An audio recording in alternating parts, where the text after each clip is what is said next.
Good morning, my dear students. This is Neeraj Kumar, your English teacher.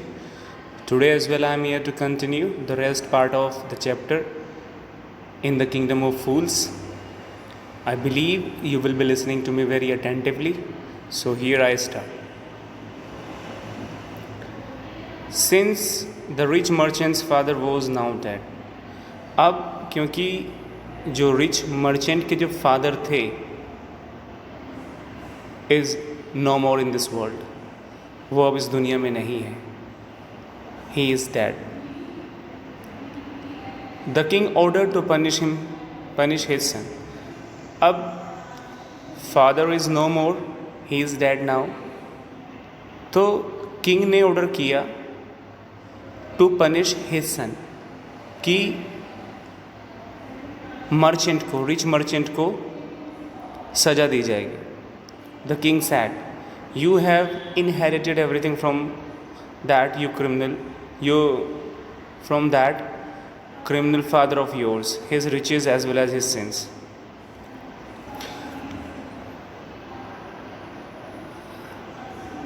The king added something to the rich merchant that he had inherited everything from his father, whether it was riches or sins. तो king ने कहा कि अब तुम्हारे father नहीं हैं. King ने कहा कि तुम्हारे फादर नहीं हैं, तो तुम उसके बेटे हो, तुमने इनहेरिट किया है अपने फादर से, वो चाहे उसकी धन दौलत हो या फिर उसकी गलतियां हो, अपराध हो, उसके पाप हो. So he ordered for a new stake to be made for the execution. Now the king ordered his servants. अब किंग ने अपने सर्वेंट्स को ऑर्डर दिया for a new stake to be prepared, कि एक फांसी का फंदा दोबारा बनाया जाए, एक फांसी का फंदा बनाया जाए फॉर द एग्जीक्यूशन, फांसी के लिए. My dear students, now you can see कहानी मर्चेंट से शुरू हुई थी and again it is on merchant, bricklayer, dancer, goldsmith, again it is merchant. Since the rich merchant's father was now dead, ये तो हो चुका है बेटा. As the servants sharpened the stake and got it ready for the final impaling of the criminal, it occurred to the minister that the rich merchant was somehow too thin to be properly executed. Anyhow, the servants prepared the stake and got it ready for the final impelling of the criminal. मतलब उसको फांसी पर लटकाने के लिए उसको तैयार किया गया, फांसी के तख्ते को तैयार किया गया. लेकिन थोड़ी देर बाद आफ्टर सम टाइम मिनिस्टर को ये पता चला कि जो रिच मर्चेंट है वो बहुत दुबला पतला है, उसकी गर्दन उसमें से आसानी से निकल रही है. दैट इज़ नॉट फिट, उसमें वो फिट नहीं आ रही है. So he informed the king. उसने किंग को इन्फॉर्म किया. The king got an idea. अब किंग के दिमाग में एक आइडिया आया that to carry out the execution all they needed to do was to find a man fat enough to fit the stake. अब king के जैसे दिमाग में एक विचार आया, there was a thought across his mind कि किसी एक ऐसे व्यक्ति को पकड़ा जाए जो उसमें फिट आ सके. So it was the order from king. The king ordered his messengers to bring a fat man who would fit properly for the stake. अब किंग ने अपने मैसेंजर्स को ऑर्डर दिया कि वो किसी एक ऐसे इंसान को तलाशे, ढूंढे जो इस स्टेक पर फिट आ सके. They brought the disciple They brought the disciple who had become quite fat by eating bananas and rice and wheat and ghee. तो वो किसको पकड़ कर लाए? They brought the disciple. वो उस disciple को पकड़ के लाए जो बहुत फैट हो चुका, बहुत मोटा हो चुका है by eating bananas, rice and wheat and ghee. इन सब चीज़ों को खा के.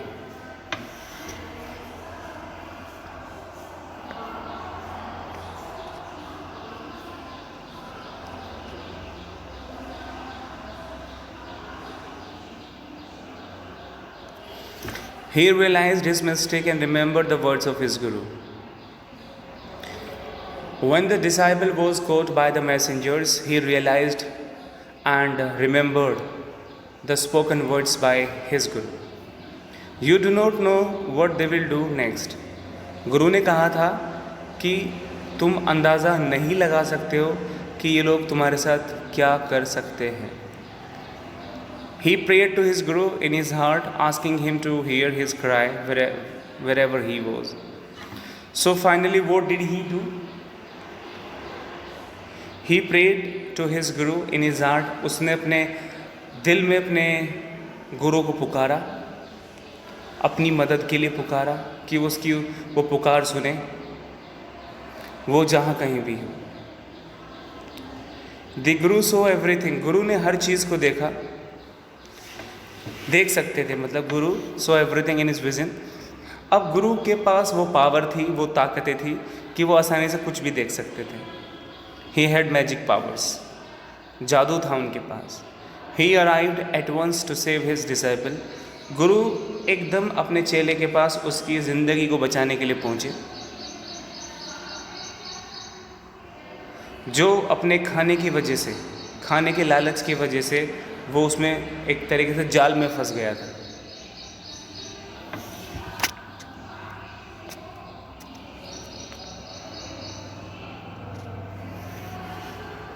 As soon as he arrived, he scolded the disciple and told him something in whisper. He went to the king and addressed him. अब after some time the king arrived. King वहाँ पर आ जाते हैं and he scolded his disciple. उन्होंने अपने चेले को डांटा और उसके कान में कुछ स्टार्टेड ममरिंग, फुसफुसाते हुए कुछ कहा, speaking something in low voice. उसके बाद after some time then he directly went to the king and addressed him. तो उनके पास जाकर, किंग के पास जाकर क्या बोला? ओ वाइजेस्ट ऑफ किंग्स, कि हे राजाओं के राजा, बहुत बुद्धिमान राजा. हु इज़ ग्रेटर, कौन बड़ा है, द गुरु और द डिसाइपल? अब किंग ने कहा of course the guru, no doubt. Why do you ask, कि निसंदेह गुरु बड़ा है, इसमें तो कोई शक वाली बात नहीं है, लेकिन तुमने ऐसा क्यों पूछा? Why did you ask? Then put me to the stake first, मुझे फांसी पर लटका दो. Put my disciple to death after me, और मेरे बाद just after me you please put my disciple to the stake.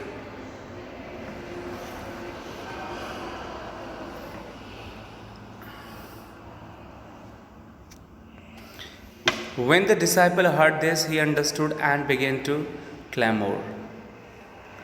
जब चेले ने इस बात को सुना तो वो भी बोलने लगा. He started speaking, he started uttering. इस बात का वो ओपोज करने लगा.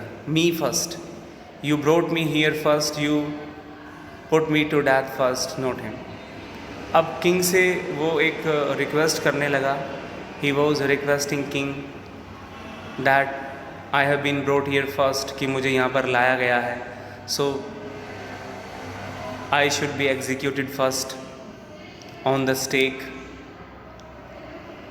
अब गुरु ने बोला नो मी फर्स्ट, कि नहीं मुझे पहले. अब किंग ने कहा no, why do you want to die? We chose him because we needed a fat man for the stake. लेकिन उससे पहले गुरु ने बोला you shouldn't ask me such questions, put me to death first. अब गुरु ने भी बात बोल दी कि तुम्हें मुझसे इस तरह के क्वेश्चंस नहीं पूछनी चाहिए, put me to death first, कि मुझे पहले फांसी के फंदे पर लटकाओ। अब गुरु कहने लगा not guru, the king said why do you want to, कि तुम मरना क्यों चाहते हो। हमने तो इसको इसलिए चुना क्योंकि we needed a fat man for the stake, क्योंकि हमें एक मोटे आदमी की ज़रूरत थी। So my dear students, enough for the day. I hope you must have understood that has been explain to you. Thank you very much.